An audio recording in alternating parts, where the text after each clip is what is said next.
स्वागत है आपका फिजिक्स और ट्रिक सीरीज़ के सेकंड लेक्चर में। आज हम बात करने वाले हैं स्ट्रेट लाइन मोशन की। सबसे पहले हम ट्रिक्स देख लेते हैं इनमें पहली ट्रिक है uniform motion is one in object in which speed is constant velocity में change as in case of uniform circular motion. In uniform motion along a straight line dv by d t equal to zero and dv by d t का mod equal to zero कि इस speed जो होती है constant रहती है, इसीलिए इसका जो डिफरेंशिएशन होता है वो जीरो होता है और वेलोसिटी चेंज हो सकती है। वेलोसिटी मतलब direction. General equations of motions are acceleration is equal to d v by d t and जो वेलोसिटी होती है वो d s by d t मतलब displacement vector upon d t होती है। If particle start from rest with constant acceleration then distances moved in successive seconds will be 1:3:5। इसका मतलब है कि अगर हम किसी पार्टिकल को रेस्ट से छोड़ते हैं तो वो पहले इंटरवल, पहले सेकंड भी बोल सकते हैं, पहले मिली सेकेंड, पिको सेकेंड या पहले मिनट ऐसे बोल सकते हैं, पहले टाइम इंटरवल में 1:3:5 का के रेशियो से डिस्टेंस कवर करता है। मान लिया पहले 1 मीटर कवर किया तो अगले सेकंड में या अगले मिली सेकंड अगले टाइम इंटरवल में 3x कवर करेगा, फिर 5x कवर करेगा। The displacement in last second of motion of particle projected vertically upward is independent of initial velocity. It always be g/2। ये जो displacement of last second of motion होता है वो initial velocity से independent होता है और हमेशा g/2 होता है लास्ट सेकेंड का displacement. If a body thrown up from some height with some velocity and another thrown down with same velocity, both will hit the ground with equal velocity। कि कोई भी बॉडी है अगर same height से कुछ height से कुछ velocity से फेंकी गई है विथ सेम वेलोसिटी, अगर तो वो जो ग्राउंड को हिट करेंगी वो सेम वेलोसिटी से करेंगी, इक्वल वेलोसिटी से। If air resistance is taken into account then time of descent will greater than time of ascent। अगर एयर रेजिस्टेंस लिया गया तो जो टाइम ऑफ डिसेंड होगा वो ज़्यादा होगा टाइम ऑफ असेंड से, ऊपर चढ़ने से। If particle is projected upward, if t1 and t2 are the times at which it is at a height h while ascending and descending respectively, then h is equal to half g t1 into t2।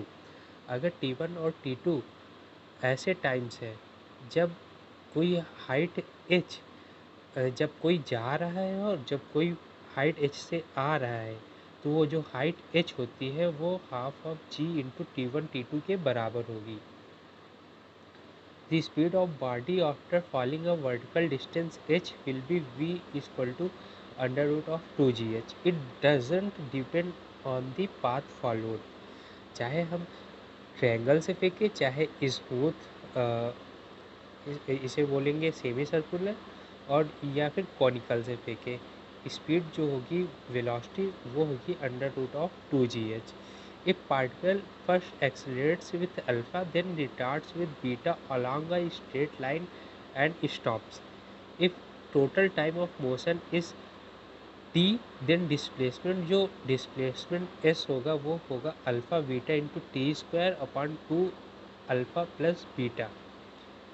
अगर पहले accelerates होता है alpha से और फिर beta acceleration से retards होता है, तब डिस्प्लेसमेंट का ये फार्मूला होगा। और कुछ ट्रिक्स है। If time taken by ball to hit the floor of the lift going up और down h is equal to half of g plus a plus minus a into t square. Use plus a when lift accelerating up or retarding down। If lift moves with constant velocity then a is equal to 0। हमें height का formula होता है half of G T square, but यहाँ पे जी effective का use होगा। जी effective एक concept है जिसके बहुत सारे एप्लीकेशंस हैं।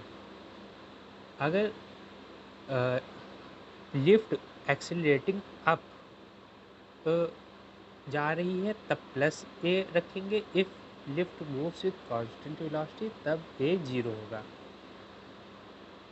टाइम टेकन टू क्रॉस और overtake the trains of length L1 and L2 with initial separation x not is t equal to x not plus L1 plus L2 upon V2 plus minus V1। Use minus when moves in same direction. जब same direction में होंगी तो minus का symbol use करेंगे।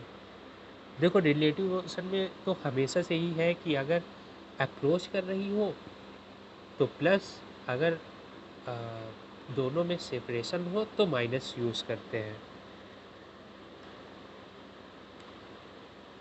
If two bodies are thrown vertically upwards with velocities v1 and v2, then separation between them at any time s is equal to v1 minus v2 into t, then moving in the same direction. When moving in the same direction, the number of trips of a bird between two oppositely moving cars will always be infinite irrespective of their speeds. पहला illustration देखते हैं कि a bird flies for 4 seconds with a velocity v is equal to t minus 2 meter per second in a straight line where t is equal to time in second. Calculate the distance covered by bird. velocity हमें calculate the distance covered by bird. Velocity is equal to mod of t minus 2 if at t is equal to 0 v is equal to 2 meter per second and t is equal to 2 second, velocity will be 0. सो हम graph बनाते हैं और distance जो होता है वो area of speed time graph होता है। तो यहाँ से हमारा आंसर आ जाएगा 4। फिर सेकेंड क्वेश्चन है, a bird is tossing flying to and fro between two cars moving towards each other on a straight road. One car has a speed of 18 km per hour while the other has the speed of 27 km per hour. The bird starts moving from first car towards the other and is moving with the speed of 36 km per hour. And when the two cars were separated by 36 km, what the total distance covered by the bird till cars collide.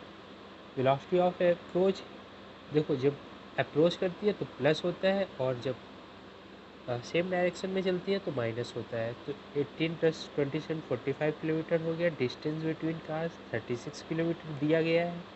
Time of meeting the car, time is equal to distance upon relative speed of car, ये गया आ गया 0.6 hour. Speed of bird is equal to 36 km per hour. So distance covered by the bird is equal to 28.8 km. फिर दिया गया है bodies A and B are thrown vertically upward with velocities 5 meter per second and 10 meter per second respectively. Find separation between them after 1 second. तो separation के लिए displacement देख लेंगे। Displacement is equal to v2 minus v1 into t. ये है relative velocity से निकाला गया डिस्प्लेसमेंट।